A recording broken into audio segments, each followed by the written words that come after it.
स्वगणना यानी self enumeration, इसका जो प्रोसेस है वो कुल 1 अप्रैल से शुरू हो चुका है। यानी 1 अप्रैल से आप सेल्फ इन्यूमरेशन कर सकते हैं। लेकिन सवाल ये है कि बिहार में जब आज से इसकी शुरुआत हुई है, यानी 17 अप्रैल से 1 मई तक स्वगणना होगी। यानी आप खुद से अपने बारे में जो डिटेल्स है वो ऑनलाइन भर सकते हैं। ये 2 तरीके से होना है, या तो ऑनलाइन आप इसे भर दीजिए और बाद में जब इन्यूमरेटर आएंगे आपके घर, तब आपको क्या करना है कि उन्हें आपको अपनी आईडी दिखानी है, जिसके बाद आपको दोबारा उस बारे में कोई जानकारी देने की जरूरत नहीं है। वो आईडी मैच की जाएगी और उसके बाद कोई भी डिटेल आपसे नहीं लिया जाएगा। दूसरा तरीका है ऑफलाइन, जब इन्यूमरेटर आपके घर आए तब जाकर आपको सारी चीजें उनको बतानी होंगी।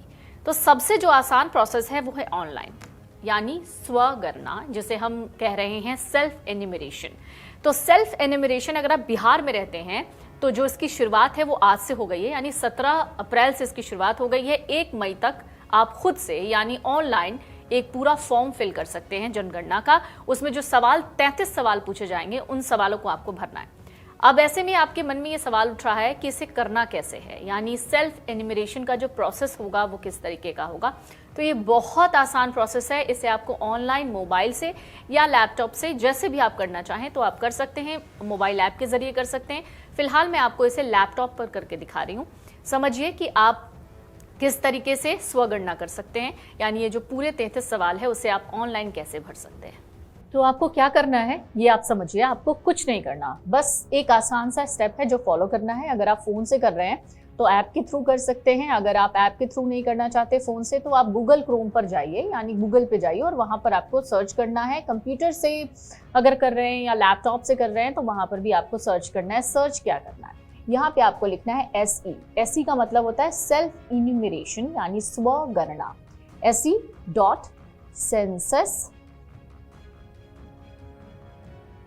सेंसस, चूंकि मैंने पहले से सर्च किया हुआ है तो यहाँ पे पहले से आ रहा है, तो उसे मैं एंटर कर देती हूँ। census.gov.in लिखना है। यहाँ पे मैंने क्लिक कर दिया। हो सकता है कि आपको ये समस्या आए कि जो ये वेबसाइट हो उस समय कोई एरर आ सकता है आपको, या सर्वर बहुत ज़्यादा हैवी हो जाता है, उस वजह से हो सकती है कोई दिक्कत आ जाए। तो आप बार बार साइट को रिफ्रेश कर सकते हैं साइट को, और उसके बाद आप दोबारा से इसे खोल सकते हैं se.census.gov.in। अब यहाँ पर बहुत ध्यान देने वाली बात है, जो मैं बता रही हूँ उसको समझ लीजिएगा, लेकिन इससे पहले जरा इन टैब्स को आप देखिए। ये एक भगवा कलर का टैब बना हुआ है जिसमें स्वगणना की अवधि लिखी हुई है। ये रहा वो टैब, स्वगणना की अवधि SE पीरियड, यहाँ पर ये लिखा है। नीचे लिखा है ग्रीन कलर के टैब में स्वगणना प्रश्न SE क्वेश्चन। नीचे लिखा है ट्यूटोरियल वीडियो, रेड में लिखा है ट्यूटोरियल वीडियो। नीचे यूजर गाइड और फ्लो चार्ट और FAQs, यानी जो क्वेश्चंस होंगे आपको यहाँ पर आपको उसके जवाब मिल जाएंगे। अब जो स्वगणना की अवधि है इसे जरा क्लिक करके चेक कर लेते हैं। इसमें साफ लिखा है कि ये कब से स्वगणना, यानी जो सेल्फ एन्यूमरेशन है वो कब से और कहाँ कहाँ चालू हुई है। तो यहाँ पर लिखा है 1 अप्रैल से 15 अप्रैल, अंडमान और निकोबार द्वीप समूह, दिल्ली नगर पालिका परिषद। इसी तरीके से सभी जगहों के जो तारीखें हैं सेल्फ एन्यूमरेशन की, यानी स्वगणना की, वो यहाँ पर लिखी गई हैं।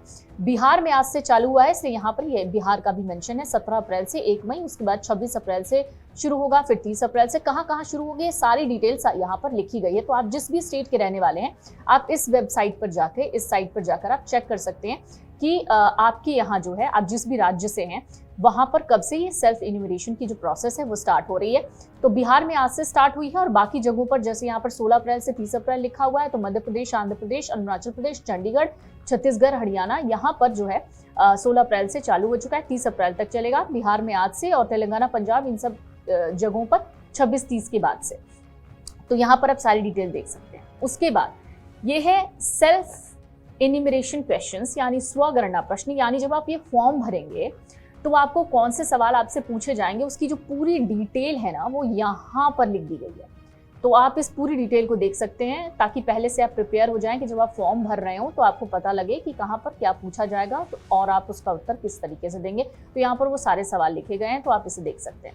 यहाँ पर है ट्यूटोरियल वीडियो, यानी एक बहुत अच्छी चीज़ की गई है सेंसस ऑफ इंडिया 2027 की इस साइट पर, कि आप यहाँ से भी सीख सकते हैं इस ट्यूटोरियल वीडियो से कि आपको ये फॉर्म कैसे भरना है। और सबसे खास बात तो ये हर भाषा में यहाँ पर ट्यूटोरियल वीडियो बनाया हुआ है, कन्नड़ा में लिखा है, फिर मलयालम में, कोंकणी में, उड़िया में, हिंदी में, इंग्लिश में, सभी भाषाओं में यहाँ पर फॉर्म भरने के जो तरीके हैं वो वीडियो के जरिए दिखाए गए।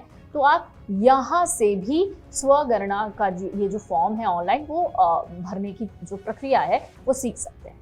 चलिए अब इसको थोड़ा और आसान तरीके से समझने की कोशिश करते हैं। यहाँ पर क्या करना है, जैसे आपने ये साइट खोल ली, अगर आपको यहाँ से मदद लेनी है तो इन सभी टैब से आप मदद ले सकते हैं। इसके अलावा एक और तरीका है, यहाँ पर लिखा है सेलेक्ट, यहाँ पर लिखा है state/UT, यानी आप जहाँ के भी रहने वाले हैं वो स्टेट आपको सिलेक्ट करना है। जैसे मान लीजिए मैं बिहार की हूँ तो मैंने यहाँ पे बिहार सिलेक्ट किया। आप चंडीगढ़ के हैं, छत्तीसगढ़ के हैं, गोवा के हैं, गुजरात के, जहाँ पे भी है आप उसे सिलेक्ट कर लीजिए। मैंने बिहार सिलेक्ट किया।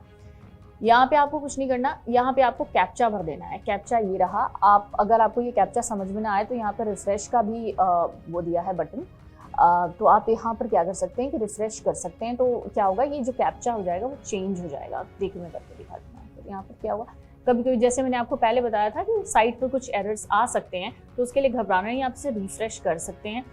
तो ये है वो तरीका। तो एक बार फिर से मैं इसे रिफ्रेश करने की कोशिश करती हूँ। हो सकता है कैप्चा रिफ्रेश करने में दिक्कत हो रही है, लेकिन इसी कैप्चा पे हम चलते हैं। और यहाँ पे मैंने यहाँ पे स्मॉल में n लिखा है, n लिख दिया, 3, 5, स्मॉल में p लिखा है, कैप्स में h लिखा है, और ये रहा 5। वेरीफाई एंड प्रोसीड कर दिया मैंने, मतलब मुझे आगे बढ़ना है। अब ये साइट में प्रॉब्लम आ रही है, हो सकता है ये प्रॉब्लम आपको आए, इसलिए आपको घबराना नहीं है। दोबारा से आपको कैप्चा लिखना है, ठीक है। दोबारा से हम इसको ट्राई करते हैं। D, कैप्स में R, फिर G, कैप्स में है ये G, फिर कैप्स में G है, फिर 5 है, और फिर B है। वेरीफाई एंड प्रोसीड कर देते हैं। यहाँ पर एक नोटिफिकेशन जैसा खुलकर आता है जिसमें सारी जानकारियाँ जो हैं वो लिखी हैं। आप इसे बहुत आसानी से देख और समझ सकते हैं। सब कुछ करने के बाद सब पढ़ लीजिए, ध्यान से पढ़ लीजिए, हिंदी में भी, इंग्लिश में भी, आपको जिस भाषा में समझ में आता है उसको पढ़ लीजिए, और उसके बाद यहाँ पे ओके आपको कर देना है, ठीक है। उसके बाद यहाँ पे वो फॉर्म खुल जाएगा। एक एक करके जैसे जैसे आप आगे बढ़ते जाएंगे ये सारा जो फॉर्म है वो आगे बढ़ता जाएगा। तो यहाँ पर जो मुखिया हैं परिवार के, उनका नाम मेंशन हो जाएगा। या ध्यान रखिएगा यहाँ एक ही मोबाइल नंबर लिखना है, तो जो परिवार के मुखिया हैं उनका मोबाइल नंबर आप लिख सकते हैं। तो एक ही मोबाइल नंबर, यहाँ 2-3 मोबाइल नंबर नहीं ऐड होंगे।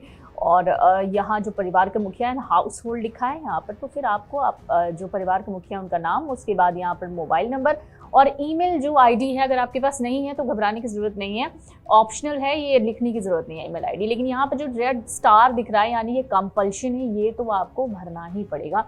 इसी तरीके से आपको आगे बढ़ के वेरीफाई एंड प्रोसीड करना है। धीरे धीरे वो सारे फॉर्म्स खुल जाएंगे, सवाल आ जाएंगे, आपको उन्हें भर लेना है और सबमिट कर देना है। याद रखिएगा इसके बाद आपको एक सेल्फ इन्यूमरेशन आईडी मिलेगी, यानी SEID जिसे हम कहते हैं, रेफरेंस नंबर होगा, वो इस नाम से भी हो जाएगा। तो वो आईडी आपको अपना सेव करके रखना है, प्रिंट आउट करके रख लेना है, ताकि जब आपके घर पर इन्यूमरेटर आए तो उससे वो मैच हो जाए। तो आपको दोबारा फॉर्म में जो भी सवाल हैं वो बताने की ज़रूरत नहीं है। ज़्यादा मदद के लिए आप इन टैब्स के पास जा सकते हैं, इन टैब्स से आप मदद ले सकते हैं। ट्यूटोरियल वीडियो है, इसे भी समझना आपके लिए बहुत आसान होगा।